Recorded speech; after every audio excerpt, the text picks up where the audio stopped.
How do you manage to cope with it being a 3 discipline sport and balancing your training across all 3 disciplines, as well as managing your time in terms of your family life and work commitments? Yeah. I think it's trying to be as organised as possible. I mean, I train probably on average about 20 hours a week. Obviously, prefer distances a half Ironman and the full Ironman. So it does, there's a lot of hours that you need in order to get good at that sort of competition. I go generally swim before this. I mean, we're not swimming at the moment, but I'd swim 4 or 5 times a week, early in the morning before going to work. So Monday to Friday would usually be, getting at 5:30, 6 o'clock, getting in the pool by 6, and getting 60 to 90 minutes in the pool before coming back, and getting to work then by 9 o'clock. And then the evenings would consist of either running or cycling again at home here with the Wednesday. I was fortunate to be able to get a Wednesday off work and go up to Crosslands and get a long day in the saddle there. So I think it's just managing things, putting things down at the start of the week or the end of the weekend to say, look, this is what I need, this is my training plan for the week.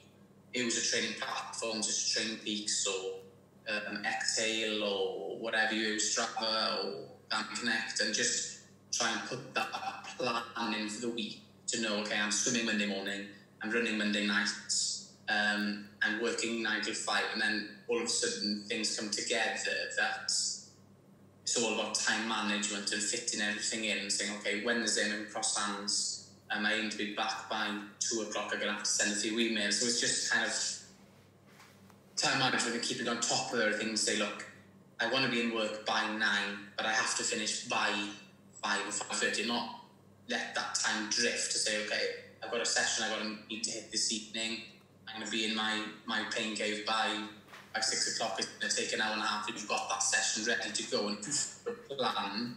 I think it's manageable, you can get things done, You touched upon apps like Strava, used for logging your training and things like that. Yes. I know for a fact you use it because when I go on my rides a lot slower than you do, I see your name up near the top of the segments or at the top of the segments. How much do you let apps like that dictate your training?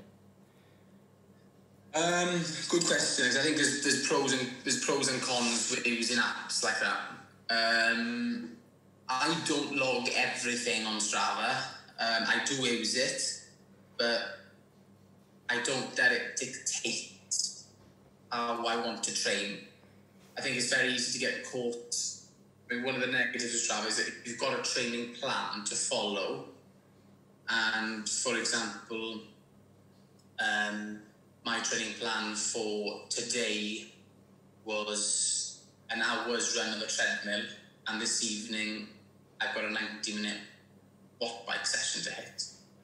If all of a sudden you start looking at Strava and you get influenced by maybe other people, for example, what you've done or what my competition has done, all of a sudden I finish my 60-minute or an hour's morning run and I look at Strava and I think, oh, so-and-so has done a 90-minute run or he's done a 2-hour run, and all of a sudden your feeling of maybe satisfaction of doing that session has turned into a feeling of disappointment because you haven't done enough. So I think it's important to be strong enough to say, okay, this is what I'm doing and I'm happy with that session regardless of what other people do.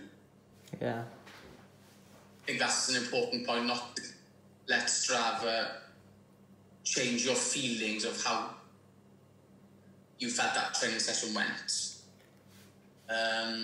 But on the other hand, it's a great way of, as I say, pushing yourself for segments or keeping track of how you train and the progress that you are making. So there's pros and cons. I mean, I go through stages where I put everything on Strava. I go through stages where I put some things on Strava, not to give everything away. So I go about it at the moment. Being kind of hidden away in the West Coast, do you ever use Strava as a way to kind of look at how people in other parts of the country or the world do their training? Yeah, definitely. I mean, I'm always interested and intrigued in following as much athletes that are at the top level as possible and look at how they go about their training, how often they train, how much they train, and yeah, I find it very interesting. And I like following the pros and the very best in the game and how much miles they do, how much distance. Yeah, so I love all that aspect of it. Yeah.